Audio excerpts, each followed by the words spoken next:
Welcome to the first episode of Unwind from the Grind. I am your host, Natasha Simona. Relax with me for a moment and let's talk entertainment news, but with a conscience. So before I get into it, I want to share with you this funny commercial that came on the radio earlier. And yes, I still listen to the radio, okay? So they're doing a market research, and you know the advertisements that go, "Are you suffering from migraines? Are you between the ages of 28 and 55? We're looking for you." And then they go into what they're looking for, and they go, whatever the compensation is, it's $3,000, and everybody's like, "Oh my God, that's me!" Well, anyway, so they're looking for parents with children ages 12, and the compensation was of the vaccine. And I'm like, I had to I couldn't wait to hear that advertisement again, the outreach again, because I couldn't believe. I'm like, maybe I missed it. Maybe it was like $1,000 or something, because you're testing people. Like, it was so weird. Your compensation is a vaccine that they can get in the back of the Pathmark. Okay, wait, maybe Pathmark doesn't exist anymore, but they can get at the back of their local grocery store for free, and the grocery company is probably going to give them a percentage off, like when they were giving away all those incentives. So if I can go down the street to the market or to the CVS and get a coupon and shop there and get some kind of monetary incentive, I'm going to do that, not be a lab rat and you give me a free vaccine and nothing else. It was so funny to me. I just started cracking up. We're living in such a funny time right now because we've never experienced anything like this. All the giveaways for the vaccine. Remember when in New York, I think de Blasio was giving away like $1,000 to everyone who showed up at, a couple of locations. And I'm like, or was it $1,000 or $100? Maybe it was $100. I think it was $100 Visa card for everyone that showed up to get vaccinated. And I think another company was giving away concert tickets and football tickets and all types of stuff. So if you're watching this and you're comfortable in sharing your vaccination status and you received any cool incentive, I'm really curious, share it, because I'm like, I want to know someone in real life who received real fancy compensation to get vaccinated. I laugh, but it's really not funny. We really live in some uncertain times, and, curiosity, it's kind of scary. The unknown. There's so many questions, so much looming about this, everything about COVID, about the vaccines, our children, what is it doing to our health? There's always side effects. I don't care what anybody says. And you know what? I stay in my lane when it comes to talking about the vaccine. You want to know why? Because I'm not a scientist. I'm not a doctor. And I surround myself with people who are smarter than me in certain areas, because I don't know it all. I don't claim to know it all. And I like learning from people.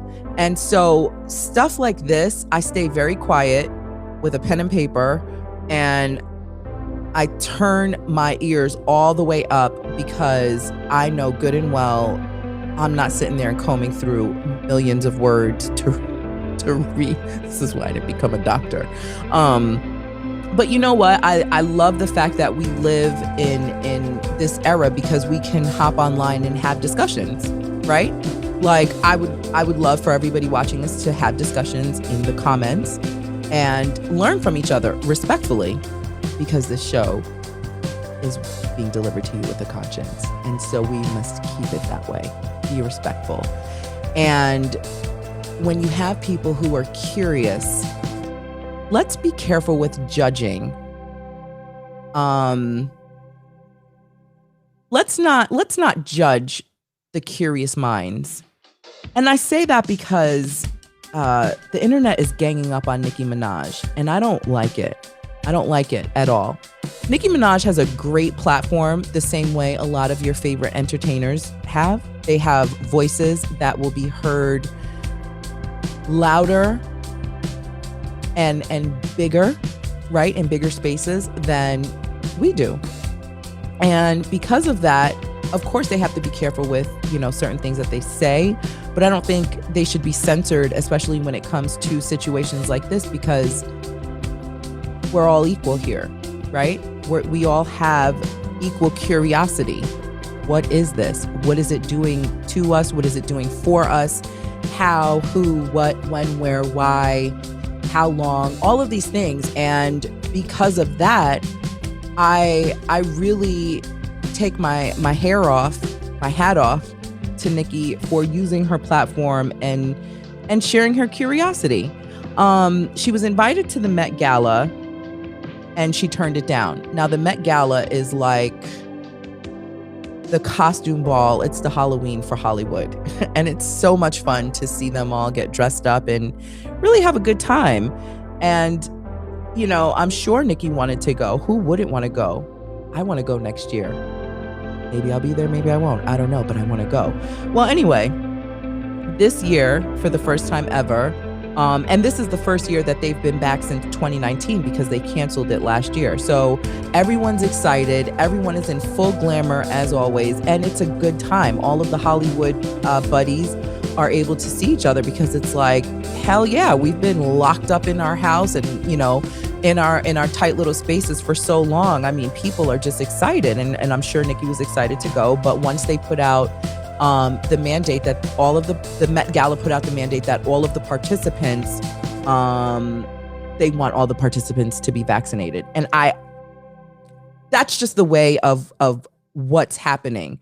Jobs, New York has a full mandate on, or is it, however it's worded, but you know, certain restaurants you can't patronize and clubs and bars and so on and so forth.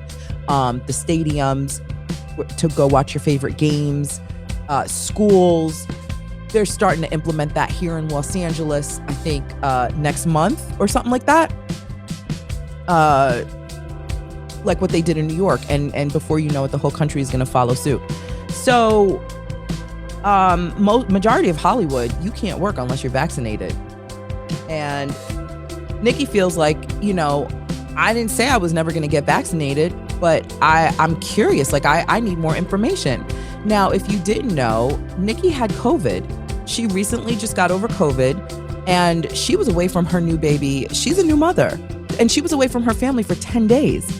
Now, can you imagine being away from your baby for 10 days? Now, if you're watching this and you're not a parent, then, or if you're not a parent or, you know, you haven't raised a child or anything like that, you might not have that connection. You might not know what that feels like. And I say might because some people might feel that way about their nieces and nephews, godchildren, whatever have you. Now, I'm a mother and my kids are big now. They're 12 and 9. And I still, like, when they're in school, I miss them. I'm over here like picking my nails and I'm like, I miss my kids. So Nicki being a new mother and being forced to be away from her new baby, and her baby is so cute. Oh, he is scrumptious. I can't imagine. I really can't. I don't even want to know what she was feeling. It was probably horrible, and she's scared. And Drake, and she tweeted about it. Well, Drake was vaccinated and he got COVID. So for Nicki, she's like, I got COVID and wasn't vaccinated. Drake got COVID and was vaccinated. Now, again, I'm not about to school anybody and talk about, well, if you're vaccinated, you get COVID like this versus the unvaccinated gets it like that. You guys can have fun in the comments and talk about that. I'm just delivering a story. So she turned down the Met Gala and her thing was, if I'm going to get vaccinated, it's not going to be because of the Met Gala. It's going to be because I have enough information and I'm comfortable. Then she went on to tweet later that day about her cousin's friend in Trinidad. And the tweet reads, my cousin in Trinidad won't get the vaccine because his friend got it and became impotent. His testicles became swollen. His friend was weeks away from getting married. Now the girl called off the wedding. So just pray on it and make sure you're comfortable with your decision and not bullied. I see absolutely nothing wrong with her tweet. She's not telling people not to get vaccinated. She's not telling people to go run and get vaccinated. She literally is sharing a story about her cousin's friend in Trinidad. And in a situation like this, Nicki is like you and I. She's a human being concerned about this thing, right? Aren't we all? Like, if you can be real with yourself, we're all in this together. We're all concerned. We're all wondering, like, what the hell is going on? What the heck is a COVID and this vaccine and the unknown? Like, we really don't know. And I hate when people gang up on the curious mind. It's not fair. And it prevents people from wanting to ask questions when you bully the curious mind. And Nicki is feeling like, you guys are bullying me. So the White House invited her to have a conversation with Dr. Fauci and the Surgeon General. Is that how you say it? The Surgeon General? Okay. Well, that's a big deal. And I think it's awesome. The same way other celebrities have the opportunity to visit the White House and talk about different topics. I think this is great. Nicki has a big platform on Twitter. I believe she has about 2.2 million followers. And she also extended to her followers to pose questions on behalf of her followers, her barbs. She's going to the White House to speak for her people. And if you don't claim to be a barb or a fan, fine, whatever. But the fact that Nicki has a bigger platform than you and I think it's amazing for her to use it for good, because she's going to ask those questions, the curious questions that people don't get a chance to ask or feel bullied to not ask. You know what I'm saying? Like, I remember being in spaces where I'm asking questions and people are looking at me like I've got 5 heads or my hair is falling off. And it's just like, I don't know. And when you're in a space where you don't know, what do? You ask questions, right? So why can't Nicki ask these questions? She goes on and, she's tweeting and, people are just ganging up on her in the media. And I think it's so unfair and it's uncalled for. And instead of ganging up on her and saying how silly she sounds or how stupid her story is or all these horrible things that they're saying, how about you pour into her? Because when you pour into someone like Nicki Minaj, you're pouring into her fans. And like I just said, she's got 2.2 million people following her on Twitter alone. So what's the point in putting this girl down when you can use your platform to educate and, educate her so she can relay it back to her people? And there you go. So Piers Morgan called her the rudest little madam. And I love the fact that she says she loves that name and now it's her new tagline on Twitter. Nicki doesn't care. And you know what? Socially, she shows that she doesn't care, but she's a human being. Imagine when she turns off all the cameras and, she's sitting there holding her baby, remembering when she was suffering from COVID, and there's nowhere. And I combed her Instagram. I don't see anything anywhere that shows that she's leading her followers to not get vaccinated. She's actually encouraging people, hey, if this is the decision that you're making, then do it. She talks about her family members in Trinidad and how concerned she is for them, because in Trinidad, they're mandating people to get vaccinated if they're working, and if you don't get vaccinated, you don't have a job. It looks like that's what the rest of the world might be doing, to be honest. And so she talks about this on her Instagram and her Twitter, and she's just like, this is real life. Like, this is my life. My family is being impacted by this vaccine because we don't know, we're scared. So how dare you bully me? You're these internet gangsters bullying me for using my platform to share my feelings, but my family members are relying on me to ask these questions. So she also goes on to say that the White House, they invited her to go to the White House, and she's like, I'm uncomfortable traveling right now. She's not playing around. She's like, I'm uncomfortable traveling right now. Can we facilitate this some other way on a live stream? And they gave her the option to choose her live stream, and it's gonna go. And then they asked her if she wants to record the conversation or do it live. And she said, well, no, I don't want to record it because then it's gonna look staged. It's gonna look as if I'm being fed the questions or I'm feeding you. It's not gonna look authentic. I want this to be live, and I want to choose the platform. I'm not mad at that either. Can you imagine getting an invite to the White House to have a conversation on a topic that is looming in your brain and you're losing sleep over? And then you get to dictate how you want the meeting? Like, no, I don't want to show up to the White House. I want to be in the comfort of my home and the safety of my four walls while you're over there, and we're going to have this conversation in front of my millions of followers, and we're going to do this live unedited. That's got to be something.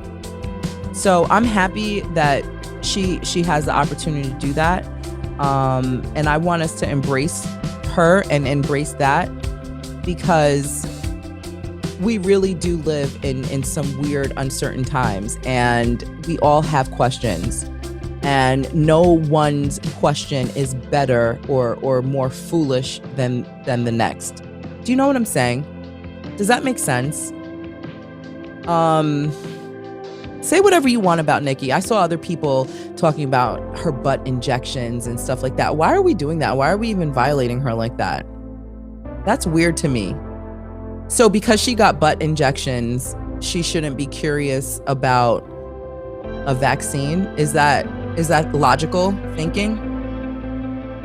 I'm not saying it's right or wrong. I'm really genuinely wondering. So the logic that some people are saying is, Nicki, you've got butt injections. The last thing you should be worried about is a damn vaccine. I don't think that's fair, in my personal opinion. I get it though. I get what you're saying. There's all these chemicals and stuff. And then there's all these chemicals and stuff. So who cares at this point, because you have chemicals and stuff inside you? But no, I get it, but no. Don't do that. Because the same people who are ridiculing her for doing whatever plastic surgery she's done to herself are the same people that eat McDonald's and drink alcohol. So unless you're eating straight from the earth, I don't think you have a leg to stand on to judge her like that. That's kind of a weird. It's weird. It's like a weird conversation, because how do you sit in a room without the person who did the work and say, well, she's got butt fillers and she's scared of the vaccine? I don't know. I think that's just that's like an awkward conversation altogether. What happened to freedom of speech? Is she not allowed to use her platform to have these conversations? And like I said, I can't find a tweet or a twat or a tinkle. I can't find anything anywhere where she's discouraging people from getting the vaccine. If anything, I see her encouraging the people who wrote to her that said, I saw a couple of tweets where some of her followers were saying, I got vaccinated and nothing happened to me. And they're kind of like trying to encourage her. Like, it's okay, Nicki, I got it and I didn't get sick, and my grandmother got it. And she's retweeting and she's saying, good for you. I'm glad you got it. And I wish you well. I don't see anything anywhere with her battling anyone and telling them they're dumb or anything like that. So if the internet is a place where we can voice our opinions and we can post photos of our personal moments, why can't we also use that as a space to have healthy discussions? And that's what her argument is. Well, anyway, I'd love to hear your opinion and your thoughts on this Nicki Minaj situation. Like, what are you guys thinking? How do you feel about Nicki Minaj not only sharing the story about her cousin's friend who got the vaccine and is now impotent and unmarried because he was supposed to be married and now the wedding is off. That's pretty sad. But what are your thoughts on Nicki using her platform to discuss this? And now she's on the way to the White House. I wish her the best. I hope she uses her 15 minutes at the White House with Dr. Fauci and the Surgeon General to definitely enlighten her barbs. Are they still called barbs? Her followers, her people, the people that look up to her and follow her, and the people watching her. I really do hope she uses this moment to bring light to really a dark time that we're in. So congrats on that, Nicki, and let's talk about it. Let's discuss it in the comments. I'd love to read through what you all are thinking here. Hope you were able to take these 20 minutes and escape from whatever it is that you were doing, because this is Unwind from the Grind. I'm Natasha Simona. Listen, feel free to follow me on whatever your favorite platform is. I am on Instagram at I am Natasha Simona, and my YouTube is Natasha Simona. Thank you so much for watching Unwind from the Grind. Bye.